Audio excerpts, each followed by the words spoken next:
Okay, mayong mudto na usab kanatong tanan Luzon, Visayas, Mindanao. Mayong mudto Philippines, mayong mudto world, mayong mudto universe. Ano na pud ta mga higala, dili nga atong tulumanon sa kahanginan si on a Catechesis on Air. O ako lang gihapon kini inyong ubos nga alagad Reverendo Padre Edwin Academia Acab. Kumusta na mga higala, no? Nang hinaot ko nga nakapabadlis mo gahapon. Doon na nang hinako ang higala nga pa din, dili ra ko mukaon dili ra ko magpabadlis pa din, kay mukaon man ko karning baboy. Kaya ayaw po din taon, gibaylo ang imong kaluwasan sa karning baboy. Nagpabadlis din siya, no? Okay. Ako man siyang gipadiside. Naon sa man, ang imong kaluwasan, imo ra ding ibaylo sa karning baboy. Ayun, ano? Total kining pagkaon sa karning baboy, panalag, sige man na iya ang pagpabadlis, kausara man na sa usa ka tuig. Ayan, no? So, nga pabadlis ginta, ha? Kaluoy Ginoo nagpabadlis ganin taon. Nahala, no? May mundo na kanatong tanan. Kumusta na? Nahinaot ko nga nakapabadlis mo gahapon, ha? Ayaw kahadlok kung magpabadlis. Okay, no? Nahala, no? May mundo na ato dahil nga timbayaon og may mundo usab ang atong talahorong obispo, Bishop Juanito B. Cortez, ang atong station manager, si Father Ramaata, station manager po nato dito sa Actin, Basay, ang ato apod nga mga kaigsuonan dito sa Actin. Kumusta naman?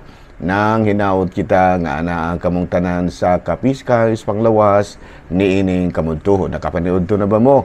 Nakapaniguro ba mo ampo para ber maniud to? Base og maparehiyos ba itong mga kaigsuonan nato nga magampo rag lami ang sudan. Kana bitang magkumbira mga higala sus pastila, no? Kaon para ber mo gaon mo request pag yun og pare para mo blessing ka. Para magampo before meals, no? Kay lami kong sudan, pero og malaing og mawalay sudan na walay pulo pa nga siya. Dili ay bisag unsa nga klase sa sudan, grasya ka na gikan sa Dios, ha? So magkuan gyud ta, kanang usingalan na magpasalamat gyud ta in every time nga modawat kita sa grasya gikan sa Dios, malami og sa dili. Ato pa din nga timbayaw ng may muto nga ako mga classmates, no? Si Father Obing Masyon, din na sa Larina, si Father Dami Hiramis, din na sa Himalalod, o nga manusab si Padre, kinsa pa mang padriha, Tonton Arnaiz, din ha sa may Batinggil, no? Nga ako mga pinalanggang classmate mga higala. Kung ano lang may kabuok na bilin, no? Kaya naman siya mamig-usa, si Padre Villarmente, walpatay na yung tao, no? O niya, ang usapon namo kakaubang pari nagkuan na pod kanang gitawag natong nagmalipayo na uban sa iyahang pamilya, no? Si Father Junar Sibilia, no? Si Father John Tix, no? Nagmalipayan na. Kumusta naman kapadre, no? By the way, kami mga pari mahigala, priest forever give me according to the order of Melchizedek. So si Father Junal pare gyud gyapon na siya. Pero wala na siya sa ministry. Pero padre yun gahapon siya. No? Klaro? Okay, no? Noon niya, ari kita mga higala sa CBCP News, Balitang Simbahan, ni Ining Kamudtuhon. Okay, no? Gipanguluhan ni Bishop Ruben Labajo sa Diocese of Prosperidad ang matud pa penitential season of Lent sa ilahang diocese, no? Ilang gipahigayon kagahapon sa St. Michael the Archangel Cathedral in Prosperidad, Agosan del Sur ang Miyerkules sa Badlis. Ayan, no? Matayar na ito mahigala nga si Bishop Ruben Labajo baguhay pa lang nahimong obispo sa nasangpit nga bag-o usab nga natao nga diocese, no? Si Bishop kini si Bishop Ruben Labajo mahigala ako biyaning contemporary sa una, no? Kauban mi ani sa una dito sa Cebu sa Seminaryo Mayor de San Carlos, no? Balita mga higala gikan sa Vatican. Pope Francis nagkanayon, Lent is a time to accept our fragility, rekindle hope in Jesus. Sa ato pa ag kwarisma day may higala panahon nga dawato nato ang atong pagkahuyang, ang atong pagkatawhanon lamang ug atong bag-uhon ang atoang paglaom nga diha kang Kristo ana ang atong kabaguhan. Ayan, no? Lent is a time to accept our fragility and rekindle hope in Jesus. Mao kadto mga higala mga balitang simbahano ni ining kamuntuhon ug ari kita mga higala sa atoang Saint of the Day. Ako day nga timbayaon ug may mudto usab no nga ako mga classmates sa Cebu, si Father Joseph Anore, no? Katong dako kay duha man na ka Father Joseph Anore sa Cebu. Katong Father Joseph Anore nga gamay, no? Na Per Joseph Anore nga dako. Ayan, no? Yung taga-Alcoy, moto ang ako ang classmate ng taga-Alcoy, you know, ang atoa usab nga economist sa Cebu. No, unya si Father Glenn Banson ang atoa nga kining liturgist sa Cebu. Ug nga manusab si Father si Monsignor Tingting Angkahas, no? Ug nga manusab si Padre Rosdel Noel, no? Friends Forever, no? Ug nga manusab si Father Marek Skits at ang among tinawganay mga higala. Ang tawag din ako Duinik Skits. Ako pong tawag niya Marek Skits, no? Padayon kita mga higala sa ato nga mga buhatono ni ining kamuntuhon o padayon sa atong pagpahigayon o mga kalihukan sa ato nga mga kalihukan nato sa gitawag nato sa parokya. Yan, no? Pero padayon usab kita mga higala sa ato ang pagpangandam alang sa selebrasyon sa Kuwaresma. Hala, no? Padayon ta sa ato ang mga buhatonon mga higala, no?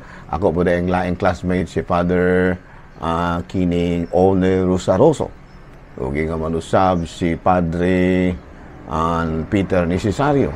Ug nga manusab si Father Omen Mahusay. Of course, di na malimtan. Og dito sa Maasin, si Father Dodong Cordobes, og si Father Samuel Papa. Ayan, no?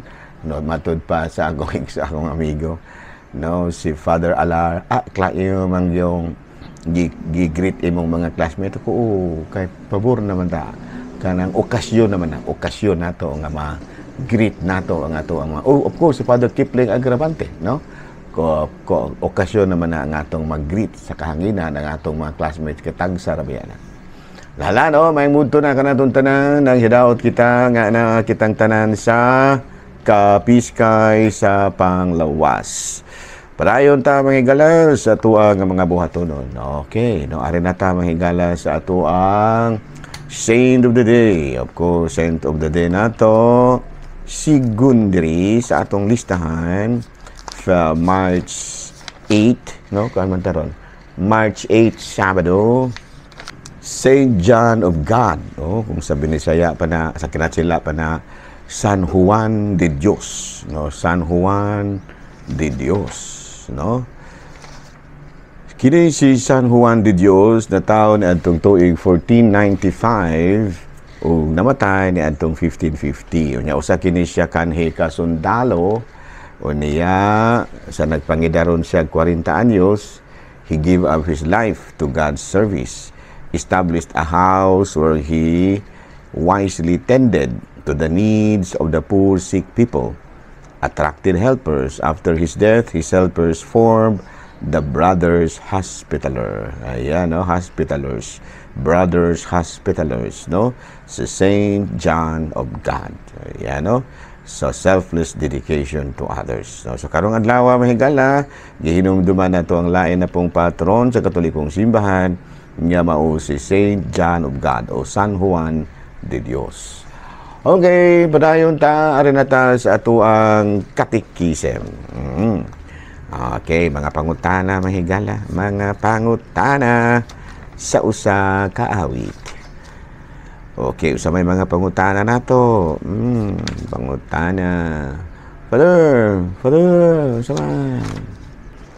Okay, no, ara kita mga higala sa ato ang mga pangutana. Father, unsa man ning gitawag na tog fornication? Ayan. Fornication consensual sexual intercourse between two persons not married to each other. So mo dahil ni siya fornication. Kana bitaw dalaga o ulataw nga kanang kana bang wala makasal ba, no? Babae o lalaki nga dili kasado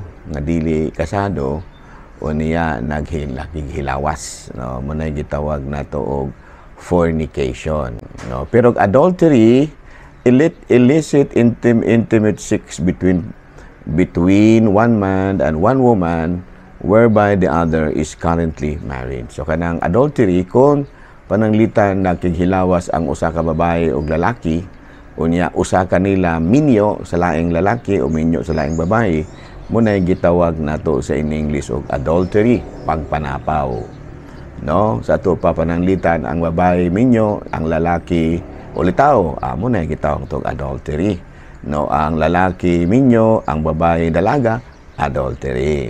Yan, no?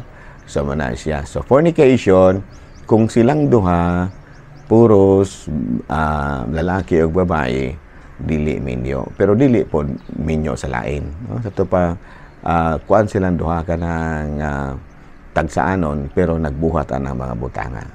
Okay, no? So nya unsa may angay natong hibaluan kabahin ni ana, no?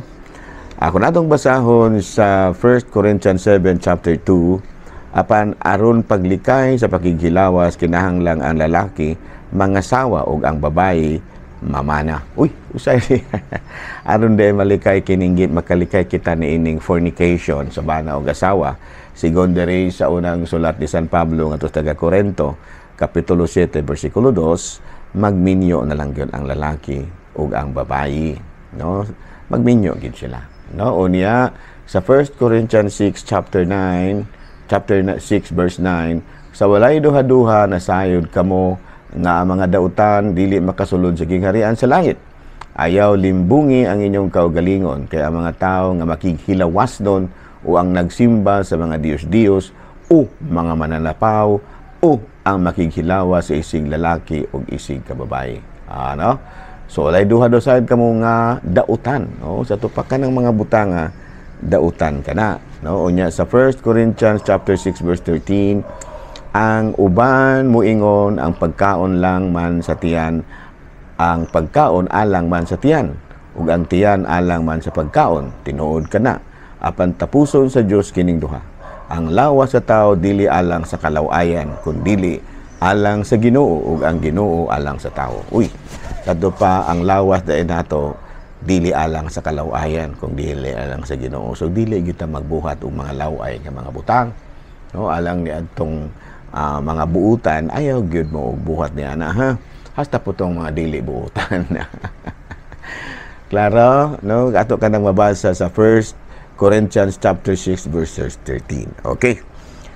What are the psychological effects of fornication? Number 1, emotional baggage. Number 1, studies have shown that premarital sex also increases the rate of cheating after marriage. Sa ato pa, kung naanad na di ay kuno ka o pagpakighilawas sa dili minyo, nga dili kaminyo, may puruhan nga ig kaminyo nimo, mabudhiyon ka sa imong bana o asawa. Naanad naman ka.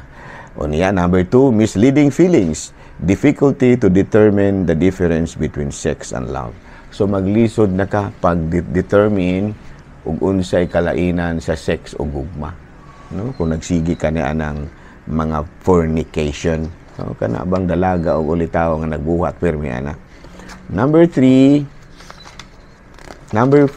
no, the hardships of breaking off the relationship, especially in women, no? Sa ato pa kining gitawag nato lisod na kaayo alang kanimo kung ikaw nagsige na mo anang mga butanga, no? Nagsige na mo anang mga butanga kanang dalaga o ulitaw, maglisod na ka og biya sa pagbulag anang tawhana. Tinuod na, no?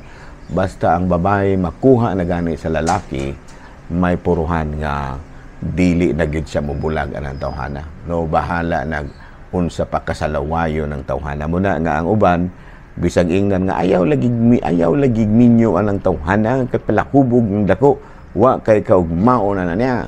Pero tungod kay nakuha naman, naka-premarital sex naman, di naging bulag. Mo nang ang ubang nga mga lalaki, aron nga dili mo bulag ang iyahang uyab kaniya, iyag yung premarital sex. Mo na mo po tambag sa mga bugoy, na ay dili mahimog dili ni mo na hilabtan.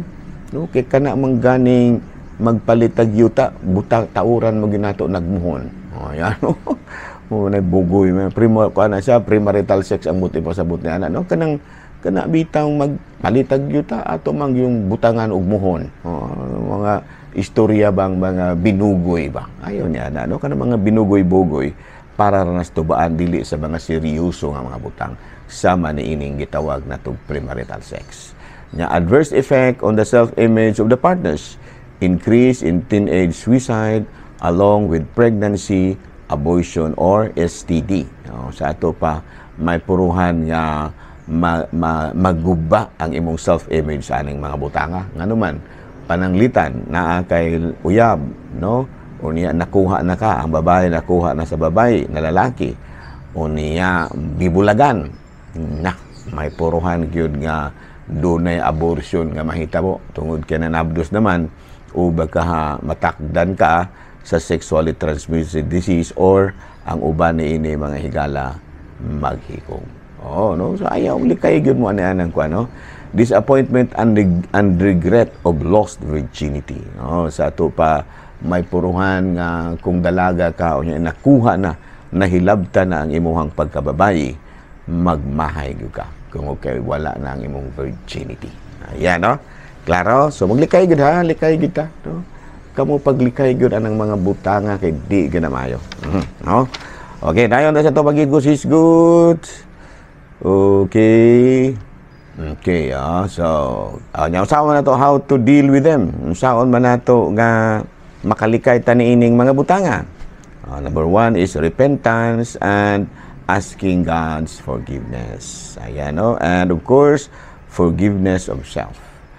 So, unsa may mga pamaagi to nga atong ginaingon nga di makalikay ta niining mga butanga. Number 1 is understand what your triggers are. Unsa may mga hinungdan nga na trigger ng imuhang mga ingon na huna-huna.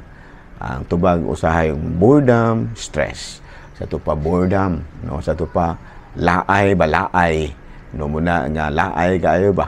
Muna nga mubuhat na lang tanana. Di kaya gina nato kinahanglan nga number 2, mo develop tag willpower.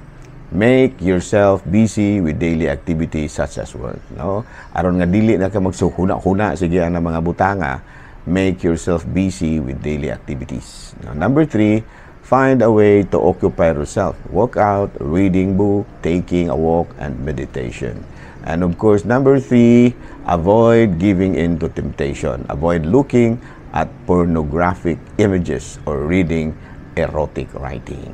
Ayan, no? Sa ito pa, maglikay gyud ka anang mga butanga. Kaya kung magsigi ka anang mga butanga, may puruhan gyud nga mulid gyud na siya sa gitawag na tog sexual abuse, fornication, or many other misdeeds nga pwedeng makadaot kanimo. Okay, so balik-balikan na to na gihapon mga topic mga higala, no? Sunod semana, no? Karong Lunes pohon kay pitsa 8 naman taron. Okay, pitsa 8 unsa na Lunes pohon pitsa 10. Pero karon Sabado ug ay mo kalimot og simba ug ha. Dili mahimo nga dili ta makasimba ug no? Kay we have our commitment to God nga mugahin gyud tag panahon nga pagsimba matag Domingo gyud. Okay? Daghang salamat ug mayong mudto Pilipinas.